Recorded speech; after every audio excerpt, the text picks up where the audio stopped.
John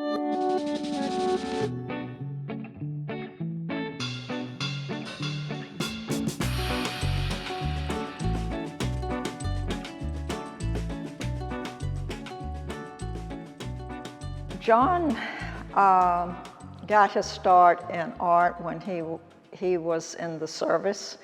He was always gifted at it, but he was in engineering at first, and then he decided that he didn't like engineering and he wanted to get out of the curriculum. So he stopped his education and then got drafted, and he was stationed in Germany for a while, and it was there that he volunteered to do some artwork for the Army, and they called on him a lot to do it. He was the only one that would volunteer for stuff like that.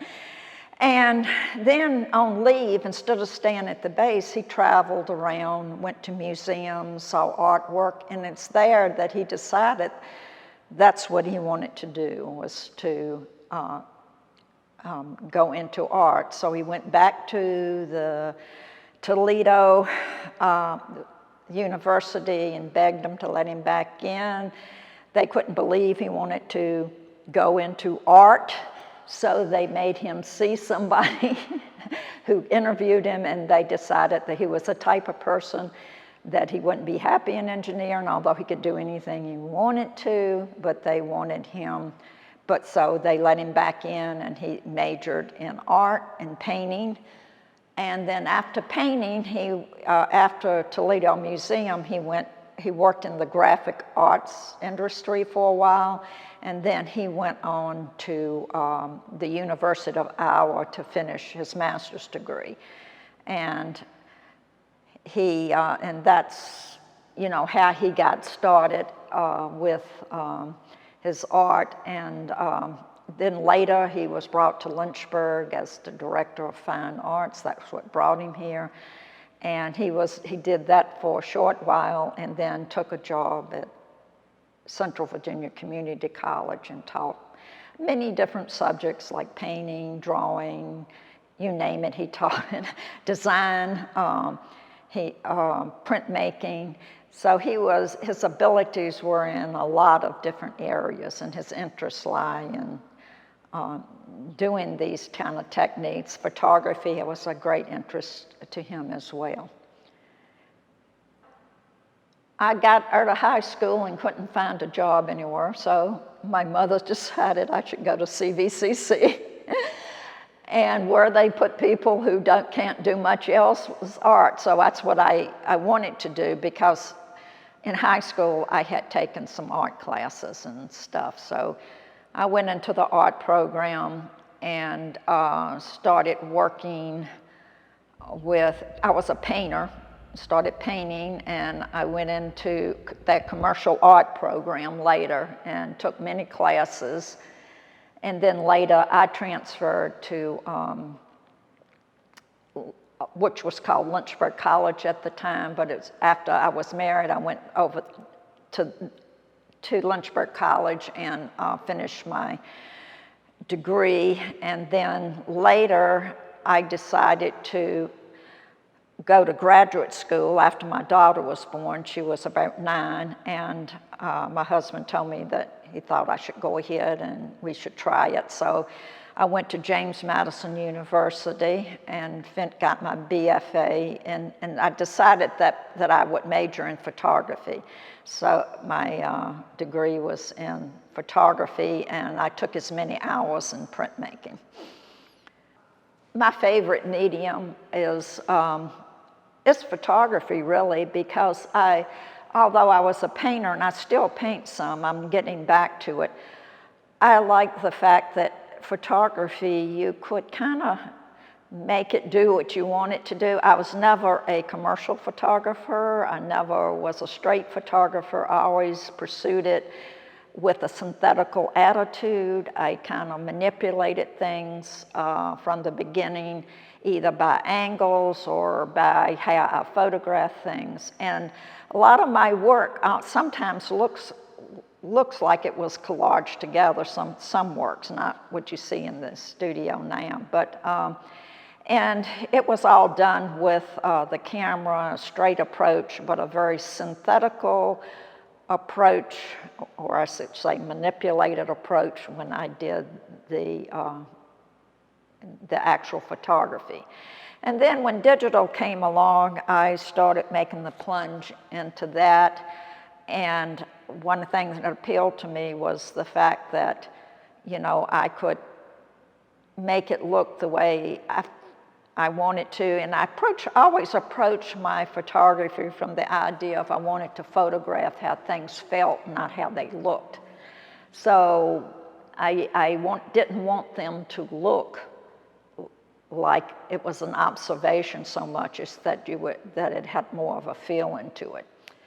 And in doing the digital, I started doing handmade methods along with the digital, scanning them in and working with them some in digital, and started working in photography from there. But when I started out early, and most of the work you see on this wall, it's screen printing, photographic screen printing.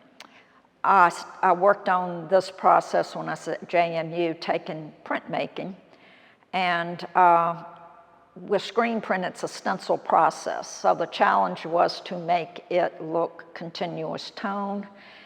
And so my husband and I both worked on it together.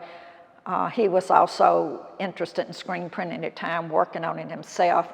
We worked out how to use the mezzotint screen and how to get that to look the way we want it to. I didn't want the mezzotint screen to be real obvious in the photograph.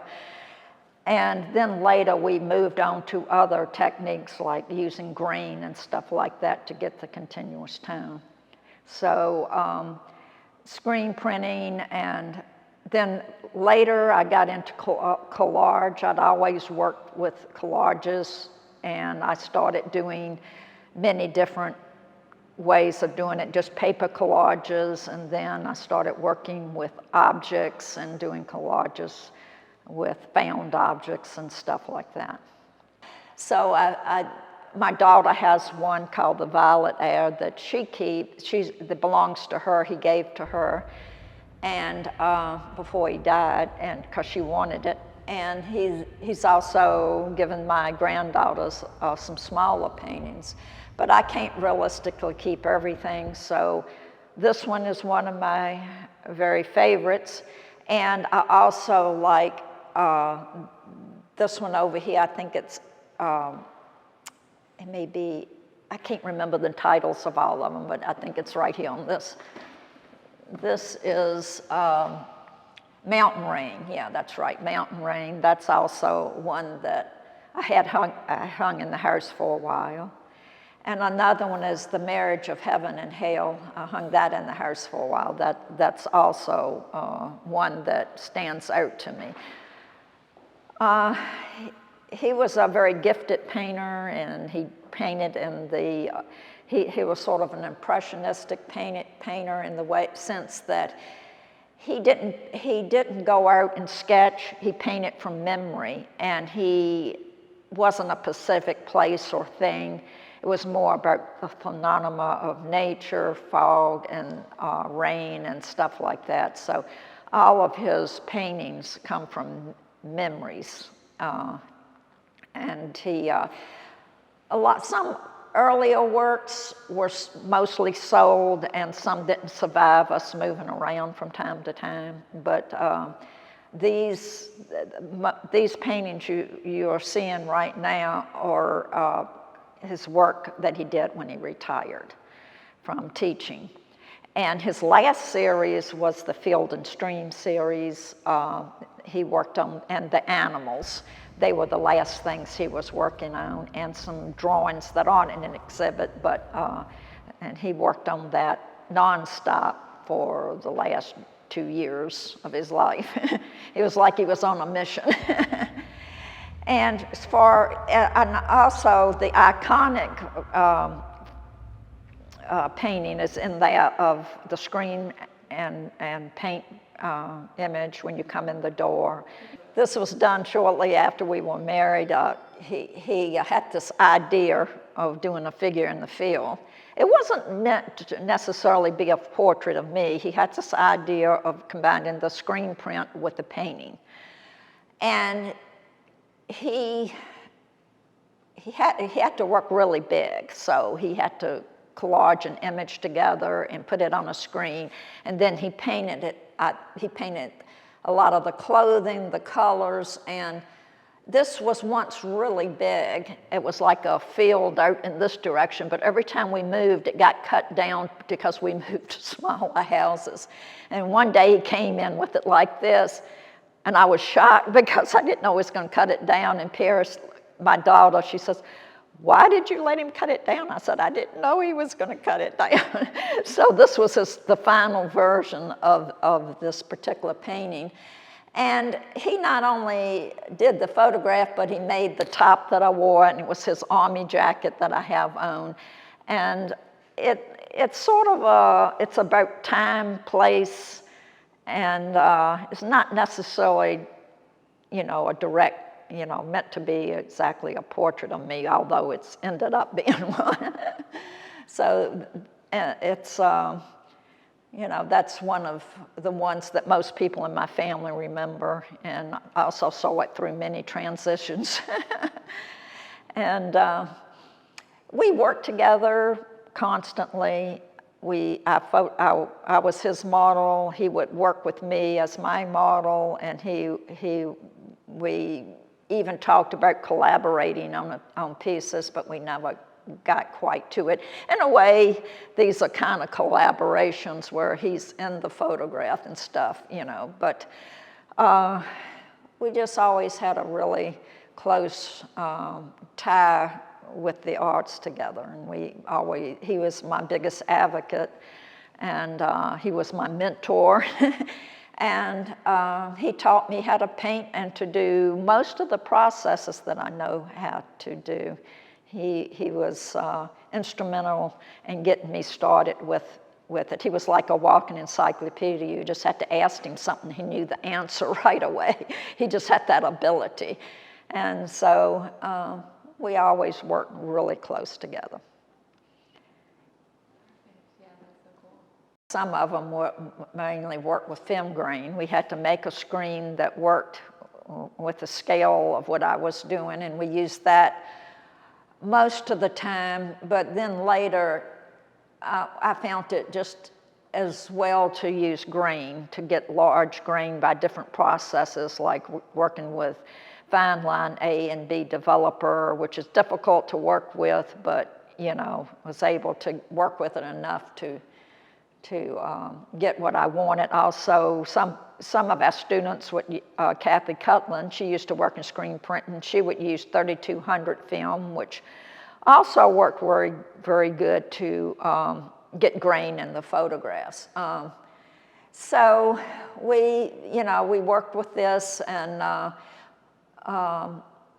this is a body of work that I produced a few years back, at graduate school. Never shown, has never been really shown. It's been in my studio for years until I started digging through stuff. And Steve Coates represents me and my husband at his Stephen Francis Gallery. And he thought it was time that I brought these out to show them.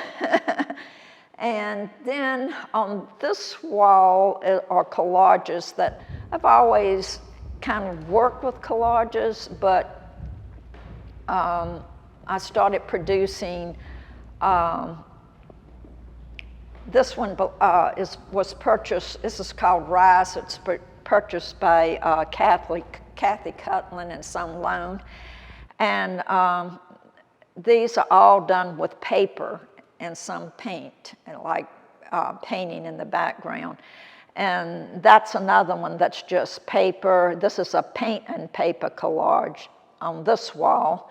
And this is Octopus's Garden. This is just paper, okay, combined with some photographic images that were either Xeroxed or printed by the computer.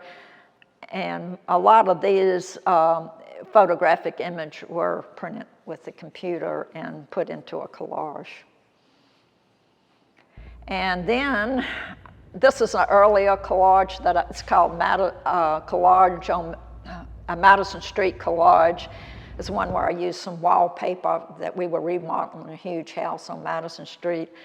And I tore the wallpaper that was peeling from the walls, and I kept it, and I ended up, we also did a lot of life drawing, and this was from a life drawing done with gum printing instead of, it was, you know, transferred to gum printing. And then the collage was put on and some paint. And over here, this is just, this is a found objects. I had some test tubes, or rather my husband had some and he gave them to me. I also found things in antique stores that I liked, and I love working with wire. So I put all of that into a collage, and that's another piece that's very similar. And that's some tiny collages that I sometimes do with different things like Xerox and clock wheels and wire and things like that. That's a computer part put with it. That's hard to define because a lot of people define it as how much you sell, how much your name is out there. And, you know, I defined it as being able to strive to do something and to be able to do that and to get, I always feel like I have some success when I can look at a piece and I don't feel like I did it. You know, it feels like it was done by somebody else. If I feel like I've got to mess with it more, then it doesn't feel right to me. But when I have that feeling like, it's done, you know, it's the way it is. And then time goes by and you look at it and you barely remember putting it together, and you say, you know, and sometimes you have to give things time to settle before you really know how you feel about the work. When you start thumbing through it and you weed out the weak and you keep the strong. So success to me is being able to create something and to get it the way you want it to look and what way you want it to feel. Success comes in having people recognize it, but I don't expect to make a lot of money from it. That's not why I went into it, because I knew the odds. You know, it's not one of those fields you go into and say, I can do this and I can make a good living for myself. Some people are good at that. My husband and I were never good at promoting our work. So, and it kind of takes promotion in order to be able to get your name out there. And he had very good success before he came to Lynchburg, selling just about everything he made. When he came here, things slowed down and he sold some work, but then he started teaching and he started getting interest in photography. He started doing that, and then we had our daughter, so we both spent time with her, and teaching took quite a lot of his time. So when he got back into it, he started doing the paintings, and we wanted to push them out. We just never got around to it. You know, and we had wanted to have a show together, so we're finally having a show together. But, you know, so for me, success is not measured just in money or how many exhibits I have. It's, although I do feel like that I keep adding to the stockpile of images in my studio, so sometimes I feel like I need to slow down a little bit.